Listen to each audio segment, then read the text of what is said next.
ఇక్కడి నుంచి వెళ్ళిపోతాం తాతయ్య. మనం ఇక్కడ ఉండకూడదు. ఏమైందమ్మా?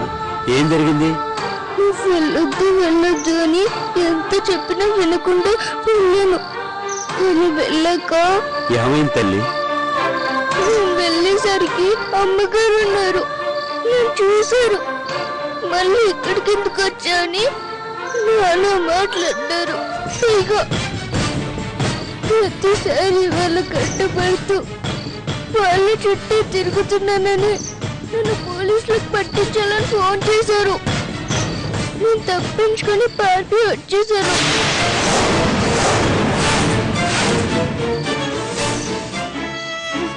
చాలా దాహంగా ఉంది తాతయ్య, నడవలేకపోతున్నాను. సరే అమ్మా, పదమ్మా, నువ్వు ఇక్కడే కూర్చో, నేను వెళ్ళి నీళ్లు తీసుకొస్తాను. జాగ్రత్త అమ్మా.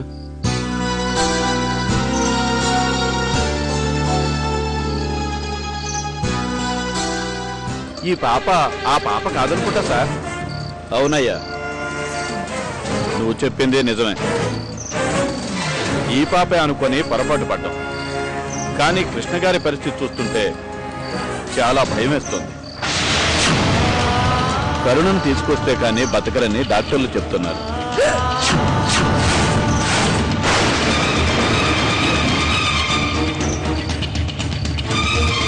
ఇప్పుడేమో ఆ పాప మనకు దొరికేటట్టు లేదు.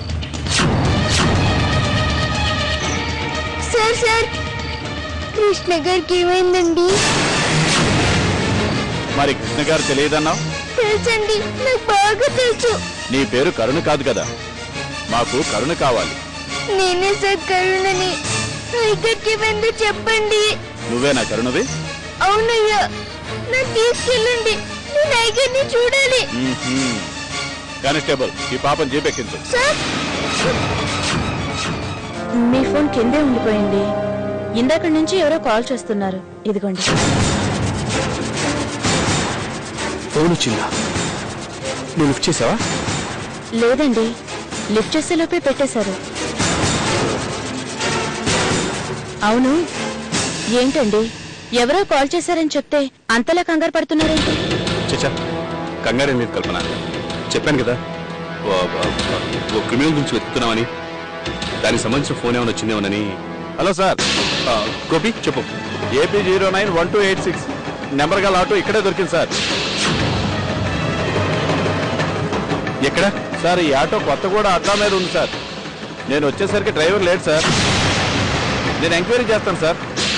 సరే సరే, నువ్వు అక్కడే ఉండు. ఎలాగోలో నేను అక్కడికి వస్తాను. నువ్వు మాత్రం అక్కడికి కదలొద్దు. వాడు ఒకవేళ వస్తే వాడిని కనుక్కుంటే ఏదైనా ఇన్ఫర్మేషన్ దొరకవచ్చు. అలాగే సార్. ఎలా ఉంది కృష్ణ ఆరోగ్యం? ఎలా ఉంటే ఏముంది పావని ఆరోగ్యం? ఈ శరీరం కన్నబిడ్డ కళ్ళ ముందే చేజారిపోతున్నా ఆపలేని అసమర్థుని చేసింది. రక్తం పంచు పుట్టిన బిడ్డని ఒకసారి మనసారా గుండెలకి హత్తుకోలేని పాపాత్ముడయ్యాను. ఇంకేం ప్రయోజనం ఉంది పావని ఈ ఆరోగ్యం వల్ల?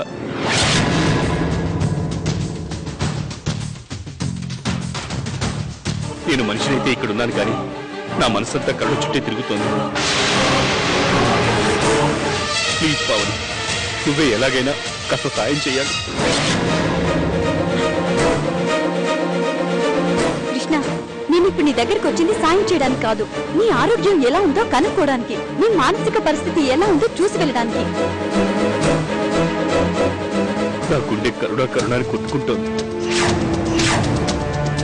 మనసు కరుణాని కలవరిస్తోంది.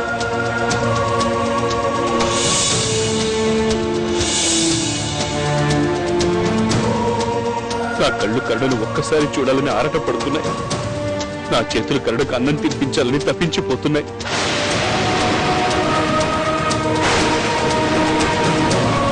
కాస్తలో ప్రమాదం తప్పిపోయింది, లేదంటే ఏం జరుగుండేది?